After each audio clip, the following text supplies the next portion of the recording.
Waaqayyo dubbate hundumasaa akkaani hojjedhu karoorasaa natti dubbateera Waaqayyotu anoo hin sodaadhu diinotayyuu natti dubbateera Waaqayyotu anoo hin sodaadhu diinotayyuu anoo hin sodaadhu diinotayyuu anoo hin sodaadhu diinotayyuu.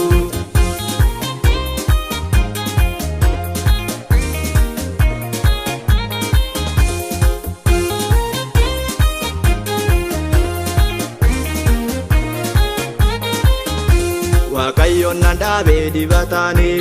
akkaani guddadhu hafuuraanii gargaarsi isaa olii anaaf ta'ee gooftaa jajuun deessu ayyoomillee gargaarsi isaa olii anaaf ta'ee gooftaa jajuun deessu ayyoomillee gooftaa gargaara koo Yesuus furmaata koo gooftaa gargaara koo Yesuus furmaata koo. Waaqayyo dubbate hundumasaa akkaani hojjedhu karoorasaa natti dubbateera Waaqayyotu anoo hin sodaadhu diinotayyuu natti dubbateera Waaqayyotu anoo hin sodaadhu diinotayyuu anoo hin sodaadhu diinotayyuu anoo hin sodaadhu diinotayyuu.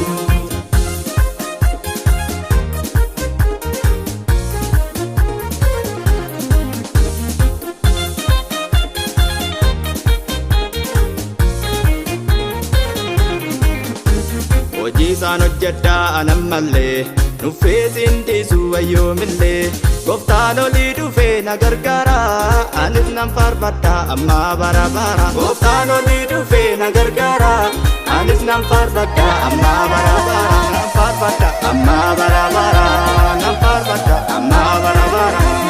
gooftaa gargaara koo Yesuus furmaata koo gooftaa gargaara koo Yesuus furmaata koo. Waaqayyo dubbate hundumasaa akkaani hojjedhu karoorasaa natti dubbateera Waaqayyotu anoo hin sodaadhu diinotayyuu natti dubbateera Waaqayyotu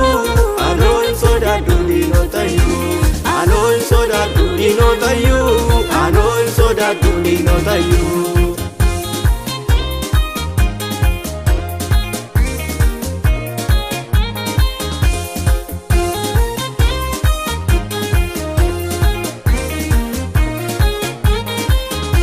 Gammada gammada amantoota